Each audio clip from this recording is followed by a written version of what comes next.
so she knows all about the do's and don'ts for getting your product on the shelves of a big box store. Here's Julie.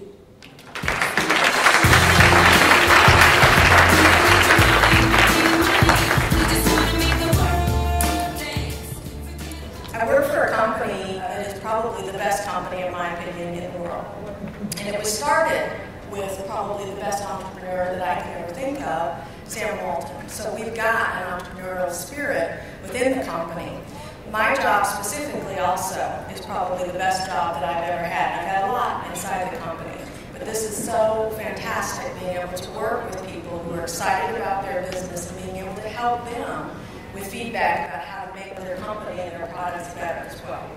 So many people don't even think about approaching a large company like Walmart or Sam's Club when it comes to their product, because there's no way I can service 600 clubs or 3,000 Walmart stores.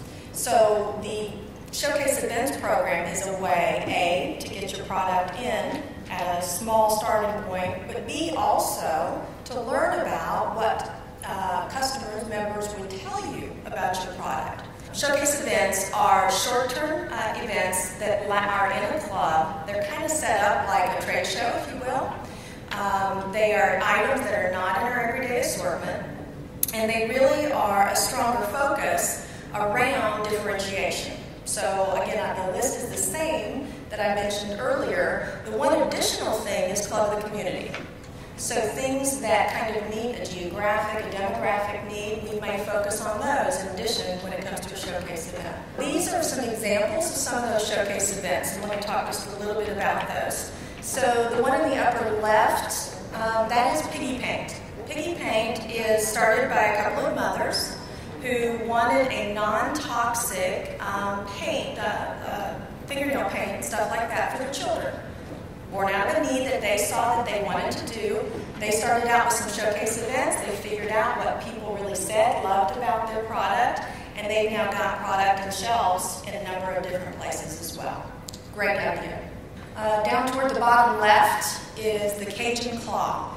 And the Cajun Claw is a man who fishes a lot. He said there's got to be a better way to get the hook out. He invented this Cajun Claw, and I mean, I'm not a fisherman. But people just absolutely go on and on and on about it. They love it, and it's selling very, very well. Down on the bottom right, this is Better Mushroom. This was started by a couple of college guys who wanted to, they were into healthier eating and that kind of stuff. You grow your own mushrooms. It's a kit. You buy, you do your own thing. It's a lot about organics and eating better, healthier, etc., that kind of stuff. Awesome show. The top right is My Brother's Salsa.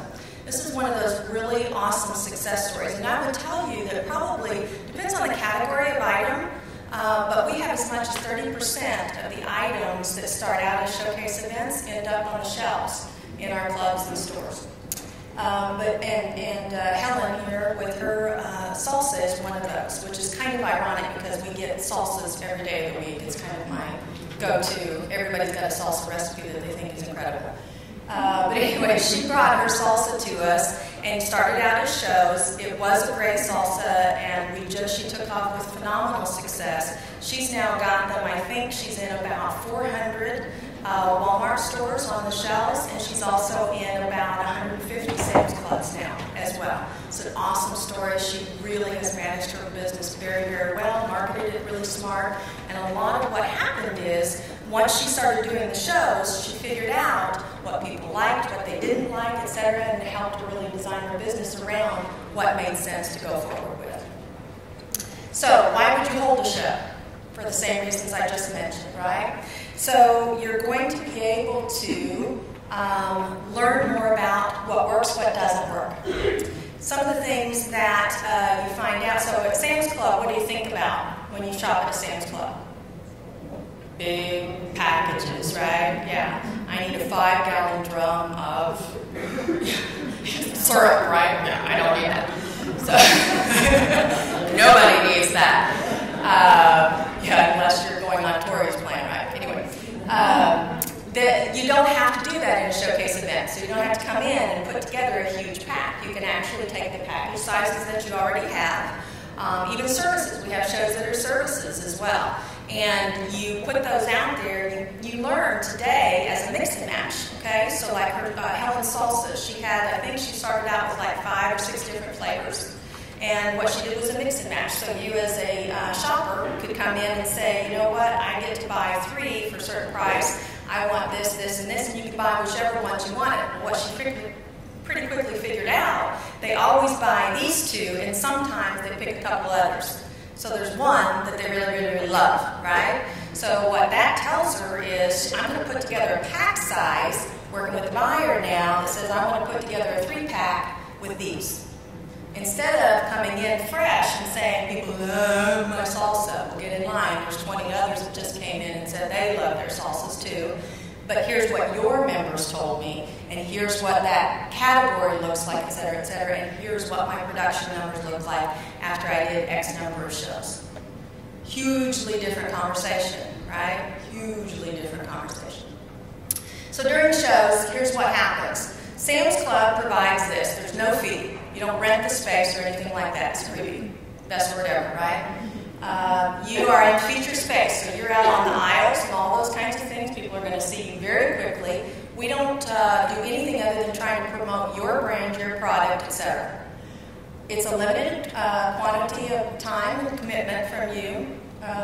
You go in, the show development support. So we will help you develop what you should look like. What we find sometimes is some really interesting, I think would probably be the best word I could use to describe them, both show names, item names, packaging. So an aloe cream that somebody says, oh, it's the most soothing thing ever. You know, it's going to be awesome on your skin. Really? It's packaged in fire engine red. Why would you do that? Kinds of things. So we'll give you feedback about that and how you're even presenting your display. You've got, this wonderful product, but you've got 30 paragraphs for me to read. You've got 2 seconds to grab my attention as I'm walking by. What are the 3 or 4 primary attributes you want me to know about that? It's organic, it's soothing, something like that. It's going to make me look 20 in 2 days. I don't care. Whatever that is, tell me that quickly and move along. So we'll help you with a lot of those kinds of things. And again, much like CMI, we want to see you successful. Not just because of the money, it's important to us as a company to see other companies succeed.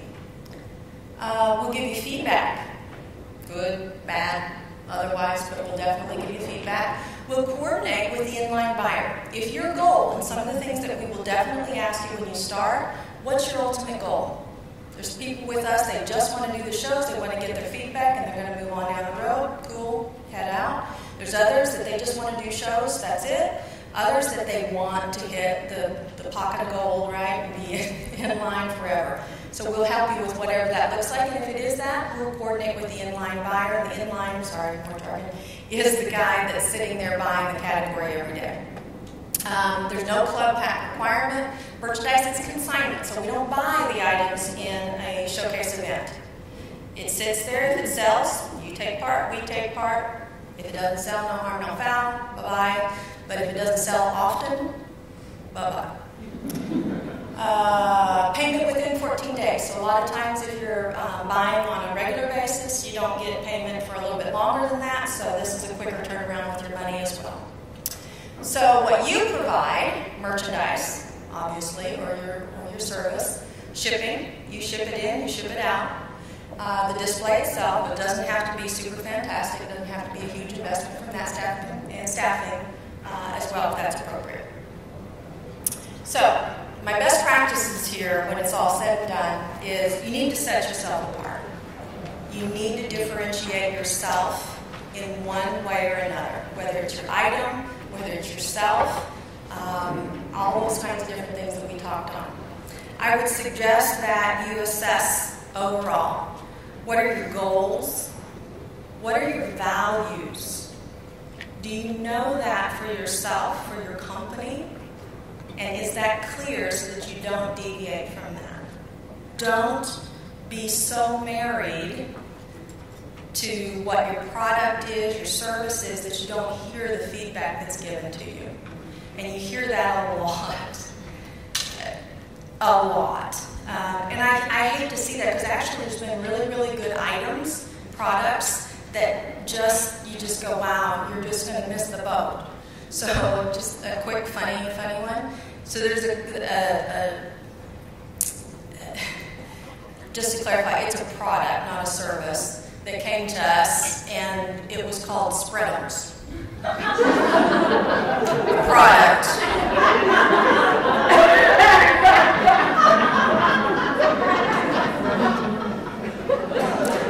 Spreadums. Seriously, you said that out loud. You answer the phone every day, Spreadums, can I help you? Okay. I'm struggling with that a little bit. Fantastic product. Wow. I can't even imagine. Would you like to taste some Spreadums? I'm struggling, but they would not hear it. They loved their name. They would not change it. You just said, bye-bye. I don't know what to say. I can't imagine standing up in front of Rosalind Brewer and saying, we got Spreadums in the club. Just couldn't do it, but they would not. They just were so married to it. I'm sure they sat around a table and thought this name up and were just like, yes, we found it, Spreadums! I don't know. And then there's others where it's just such a good name, but they've left it out that you just go the same kind of thing. There was another company that they had this little, they called it pop-up bin was the end name that they had. To begin with, they called it a fling, which was so catchy to me. Can I tell you about my fling? You go, what? So you tossed it out, and it actually just kind of popped up as a little disposable trash can. So you could take it with you in the car to the beach. So your kid could poop in it probably. I don't know. Maybe that's what she used. I don't know. But it could be all kinds of things like that. Well, they changed it to pop-up bin. And you're like, wow, that's just boring. Pop-up bin. I'm not going to remember that. I really have to think about it. I can remember fling because that is going to stick with me really quickly. It's catchy. But no, they were like, I think that's just a little too risque for us. We're like, I can introduce you to Spreadums, guys. So hear the feedback, adjust, and recognize that people are generally coming at you with that because they care. They want you to be successful. It's not because they're trying to smash you down at all. And you do see people so wed and so ingrained in we've got it that they're just not hearing it. Research, do your homework. You come across people every day, great ideas, super stuff that could be successful, but they don't know their business. They don't know their business, and they don't know where they're headed. Big mistakes. Big mistakes.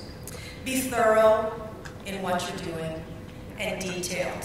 That's the kind of stuff that will definitely impress. When we get people that come in and they know us, they know their business, they set themselves apart from the very minute that they walk in the door. Thank you so much for allowing us to be here. It's certainly a pleasure, and I really appreciate the honor to be here.